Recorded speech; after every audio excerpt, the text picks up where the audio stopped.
students, welcome to my channel Excellent English Zone. Today we are going to discuss the short summary of the lesson The Summer of the Beautiful White Horse. तो the summer of the beautiful white horse lesson ये आपका snapshot से है। तो supplementary का ये first lesson है जिसकी हम आज शॉर्ट समरी कवर करने वाले हैं। ये लेसन राइट किया है विलियम सैरोयन ने, जो एक अमेरिकन नॉवेलिस्ट, प्ले राइट और शॉर्ट स्टोरी राइटर थे। तो ये एक ऐसे ट्राइब के दो बच्चों की कहानी बता रहे हैं जो गरीब होते हैं लेकिन उन्हें हॉर्स राइडिंग का बहुत ही शौक होता है। तो इस कहानी को एरम, जो इसका नैरेटर है, मेन कैरेक्टर है, वो नैरेट कर रहा है। वो अपने खुद के बचपन के अनुभव को बताता है। वो अपने उन अतीत के दिनों की बात करता है जब वह 9 वर्ष का था और दुनिया उसके आगे एक इमेजिनेशन के समान थी। उसे भी अपने कजिन मुराद की तरह बहुत ही हॉर्स राइडिंग का शौक था। मुराद जो इसका बड़ा भाई होता है और ये 9 वर्ष का होता है। दोनों को हॉर्स राइडिंग का बहुत शौक होता है। एक दिन अचानक उसकी खिड़की पर सुबह सुबह अच्छे से रोशनी भी नहीं हुई होती है, अंधेरा होता है, तब उसे मुराद की आवाज़ आती है और वह उसे जगाता है। जब वो कूद कर खिड़की के पास जाता है और देखता है कि किस लिए बुला रहा है मुराद, और जब वो देखता है कि उसके हाथ में एक सुंदर सा सफ़ेद घोड़ा है तो वह आश्चर्यचकित हो जाता है, सरप्राइज्ड हो जाता है, क्योंकि उन्होंने अपने जीवन में कभी ऐसी वस्तु को पाने की नहीं सोची थी। जो घोड़ा उसके पास होता है वो उनके पास कभी हो ही नहीं सकता था, क्योंकि वो इतने गरीब थे कि इतने सुंदर घोड़े को कभी वो परचेज नहीं कर सकते थे। इसलिए वो अपने भाई को इस तरह से घोड़े के साथ देखकर बहुत ही आश्चर्यचकित हो जाता है और उसे लगता है कहीं वो स्वप्न तो नहीं देख रहा है।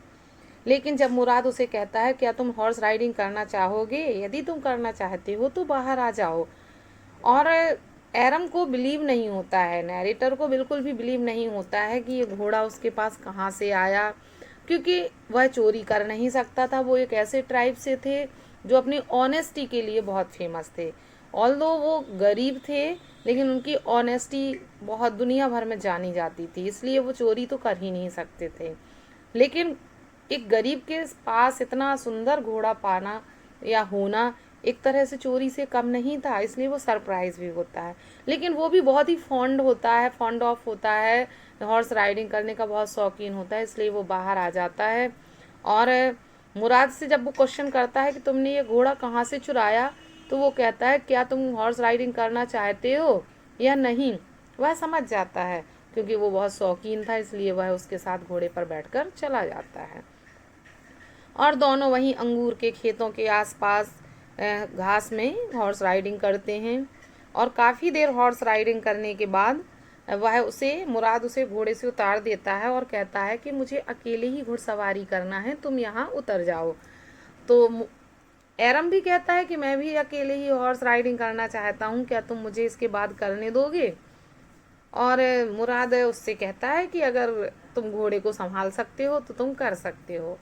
और मुराद अकेले हॉर्स राइडिंग करता है और बहुत ही तेज घोड़ा दौड़ाता है, बहुत शानदार तरीके से वो राइडिंग करता है क्योंकि वो कर चुका होता है और उसे एक्सपीरियंस होता है। और जब एरम का टर्न आता है और एरम घोड़े पर बैठता है तो उससे घोड़ा हिलता भी नहीं है, और मुराद उसे बताता है कि किस तरह से वो उसकी मसल्स पर मारे और एड़ लगाए। और जैसे ही वो एड़ लगाता है घोड़ा इतना तेज दौड़ता है कि एरम उससे गिर जाता है। घोड़ा एरम को गिराकर बहुत दूर चला जाता है। दोनों घोड़े को ढूंढते हैं और जब तक घोड़े को ढूंढते हैं तब तक सवेरा हो जाता है और वह उस घोड़े को वापस उस स्थान पर नहीं ले जा पाते हैं। जैसा कि मुराद ने उसे बताया था कि सुबह होने से पहले हमें इस घोड़े को उस स्थान पर पहुंचाना है, लेकिन सुबह हो जाती है, इसलिए वो उस घोड़े को नहीं पहुंचा पाते हैं और उस घोड़े को एक किसान के फार्म में छिपा देते हैं।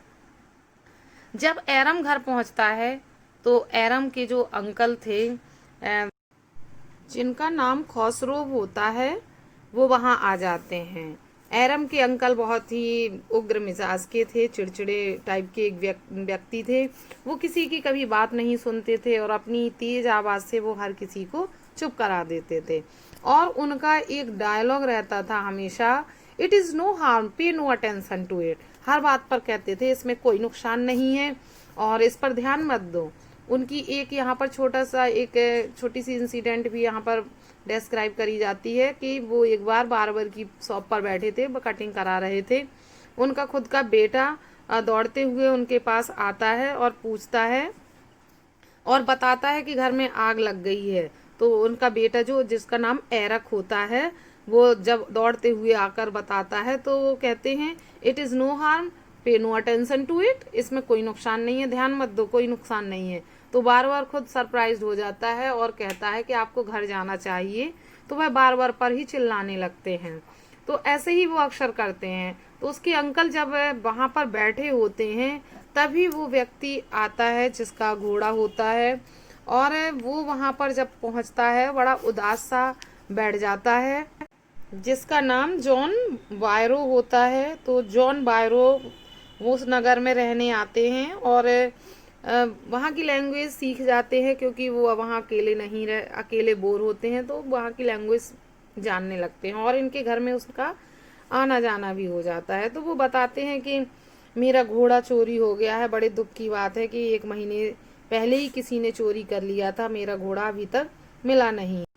तो खसरो उस पर नाराज होते हुए चिल्लाते हैं कि इट इज़ नो हार्म, कोई इसमें क्या नुकसान है।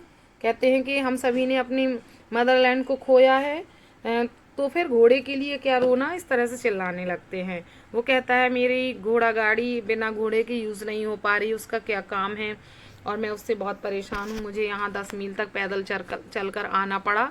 तो खसरो कहते हैं क्यों, क्या दुख की बात है, तुम्हारी पैर तो हैं, तुम पैर से चल कर आ सकते हो। तो वो कहता है मेरी टांग में पीड़ा हो रही है।